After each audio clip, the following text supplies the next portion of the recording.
ಮಿತ್ರರಿಗೆ ಇವತ್ತಿನ ದಿನ ಈ ಪತ್ರಿಕಾಗೋಷ್ಠಿಗೆ ಪತ್ರಕರ್ತ ಮಿತ್ರರಾದಂಥ ಹನುಮಂತಣ್ಣ ಪುರಿಯವರನ್ನ ಹಾಗೂ ವಿಠ್ಠಲಣ್ಣ ಬಡಿಗೇರವರನ್ನ ಸ್ವಾಗತ ಮಾಡಿಕೊಂಡು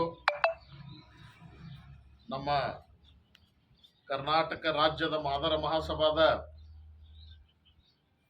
ಎಲ್ಲ ತಾಲೂಕಾ ಘಟಕದ ಪದಾಧಿಕಾರಿಗಳನ್ನು ಹಾಗೂ ರಾಜ್ಯ ಕಾರ್ಯಕಾರಿಣಿ ಸಮಿತಿಯ ಸದಸ್ಯರನ್ನು ನಮ್ಮ ಬೆಳಗಾವಿ ಜಿಲ್ಲೆಯ ಎಲ್ಲ ಸದಸ್ಯರನ್ನು ಸ್ವಾಗತ ಮಾಡಿಕೊಂಡು ಇವತ್ತಿನ ದಿನ ನಾವು ಪತ್ರಿಕಾಗೋಷ್ಠಿ ಕರೆದ ಉದ್ದೇಶ ಏನಪ್ಪ ಅಂತಂದರೆ ಮೊನ್ನೆ ತಾನೇ ನಮ್ಮ ಕರ್ನಾಟಕ ಸರ್ಕಾರ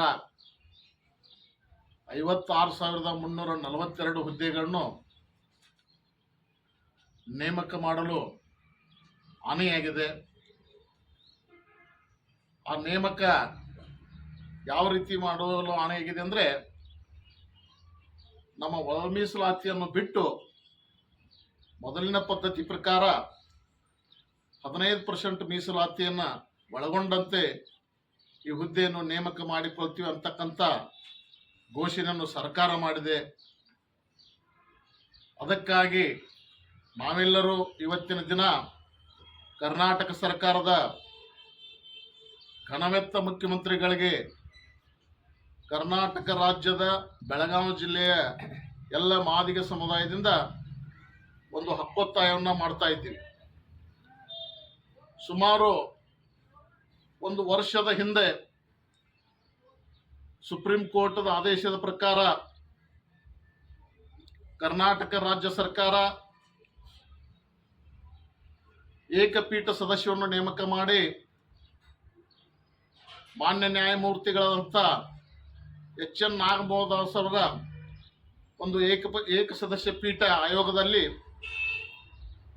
ಒಳ ಮೀಸಲಾತಿಗಾಗಿ ಬೇಕಾದಂಥ ದತ್ತಾಂಶಗಳನ್ನು ಕಲೆಕ್ಟ್ ಮಾಡಿ ಸರ್ಕಾರಕ್ಕೆ ಒಪ್ಪಿಸಿ, ಸರ್ಕಾರವು ಕೂಡ ಕ್ಯಾಬಿನೆಟ್ನಲ್ಲಿ ಇಟ್ಟು ಅದನ್ನು ಪರಿಷ್ಕರಣೆ ಮಾಡಿ ಮೊನ್ನೆ ತಾನೇ ನಮ್ಮ ಒಳ ಮೀಸಲಾತಿಗೆ ರಾಜ್ಯಪಾಲರ ಅಂಕಿತ ಕೂಡ ಆಯಿತು. ಅಂಕಿತ ಆದಾಗ ನಮಗೆಲ್ಲರಿಗೂ ತುಂಬ ಹರ್ಷವಾಯಿತು. ಇನ್ನೇನು ನಾವು ಒಳ ಮೀಸಲಾತಿ ಪ್ರಕಾರ ಸರ್ಕಾರ ಎಲ್ಲ ಹುದ್ದೆಗಳನ್ನು ತುಂಬಿಕೊಳ್ಳುತ್ತೆ.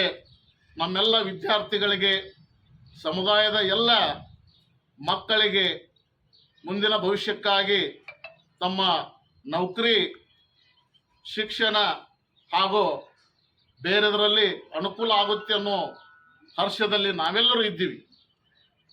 ಆದರೆ ಮೊನ್ನೆ ಅದೇ ದಿನ, ಯಾವ ದಿನ ರಾಜ್ಯಪಾಲರು ಅಂಕಿತ ಹಾಕಿದ್ರಲ್ಲ ಒಳ ಮೀಸಲಾತಿಗೆ, ಅದೇ ದಿನ ಸರ್ಕಾರ ಒಂದು ಘೋಷಣೆ ಮಾಡುತ್ತೆ, 56,342 ಹುದ್ದೆಗಳನ್ನು ನಾವು ತುಂಬ್ತೀವಿ ಅಂತ. ತುಂಬ್ತೀವಿ ಅಂದರೆ ಒಳ ಮೀಸಲಾತಿ ಒಂದು ಒಳ ಮೀಸಲಾತಿಯ ಪೂರಕವಾಗಿ ಅದನ್ನು ತುಂಬಬೇಕು. ಆದರೂ ಇವರು 15% ಮೀಸಲಾತಿಯಲ್ಲಿ ತುಂಬ್ತೀವಿ, ಮೊದಲನೇ ಪದ್ಧತಿಯಲ್ಲಿ ತುಂಬ್ತೀವಿ ಅಂತಕ್ಕಂಥ ಮಾತನ್ನು ಹೇಳ್ತಾರೆ. ಅದಕ್ಕಾಗಿ ಅದನ್ನು ಬಿಟ್ಟು ನಮಗೇನು ನೀವು ನಾಗಮೋಹನ್ ದಾಸ್ ವರದಿ ಪ್ರಕಾರ 6-6-5 ಈ ಪದ್ಧತಿಯನ್ನು, ಈ ಪರ್ಸೆಂಟೇಜನ್ನು ನಮ್ಗೆ ಕೊಟ್ಟಿದ್ದೀರಲ್ಲ, ಅದರ ಪ್ರಕಾರ ನೀವು ತುಂಬಬೇಕು.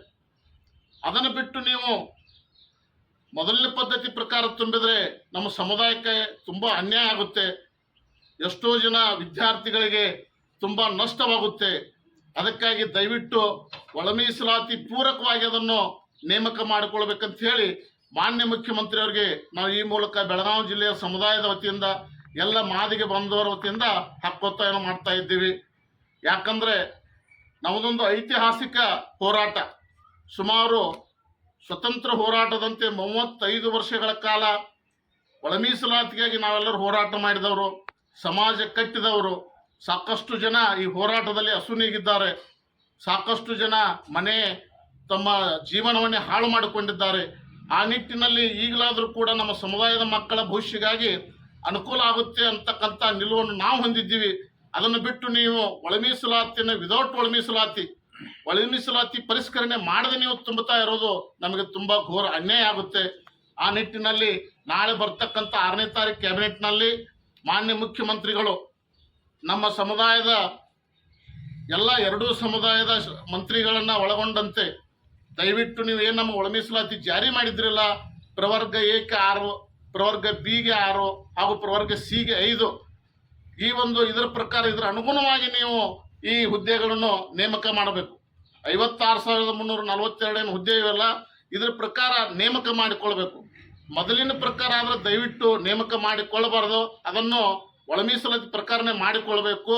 ಒಳ ಮೀಸಲಾತಿ ಪ್ರಕಾರ ಮಾಡಲಿಲ್ಲ ಅಂದ್ರೆ ಒಳ ಮೀಸಲಾತಿ ಆಗುವವರೆಗೂ ಕೋರ್ಟಿನ ತೀರ್ಪು ಬರುವವರೆಗೂ ಈ ಹುದ್ದೆಗಳನ್ನು ಬಂದಿಡಬೇಕಂತ ಹೇಳಿ ಈ ಮೂಲಕ ಮಾನ್ಯ ಸಿದ್ದರಾಮಯ್ಯ ಸಾಹೇಬರಿಗೆ ನಾವೆಲ್ಲ ಬೆಳಗಾವಿ ಜಿಲ್ಲೆಯ ಸಮುದಾಯದ ವತಿಯಿಂದ ಹಕ್ಕೊತ್ತಾಯವನ್ನು ಮಾಡ್ತಾ ಇದ್ದೀವಿ, ಮನವಿಯನ್ನು ಮಾಡ್ತಾ ಇದ್ದೀವಿ. ದಯವಿಟ್ಟು ಮಾನ್ಯ ಸಿದ್ದರಾಮಯ್ಯ ಸಾಹೇಬರು, ಅಹಿಂದ ನಾಯಕರು, ನಮ್ಮೆಲ್ಲ ಕಷ್ಟ ಕಾರ್ಪಣ್ಯಗಳು ತಮ್ಮಿತ್ತು, ನಮ್ಮನ್ನ ಕಷ್ಟಕ್ಕೆ ತಳ್ಳಬೇಡಿ, ನಮ್ಮನ್ನ ಪರೀಕ್ಷೆ ಮಾಡಬೇಡಿ. ನಿಮ್ಮ ಮೇಲೆ ನಾವು ನಂಬಿಕೆ ಇಟ್ಟಿದ್ದೀವಿ, ತುಂಬಾ ಇಟ್ಟಿದ್ದೀವಿ. ನಾವೆಲ್ಲ ಕಾಂಗ್ರೆಸ್ ಪರವಾದಂತ ಜನ, 99% ಜನ ಕಾಂಗ್ರೆಸ್ ಪರವಾದ ಮತವನ್ನು ಹಾಕಿ ಸಮಯ ಕೂಡ ಕಾಂಗ್ರೆಸ್ ಆಗಿದೆ.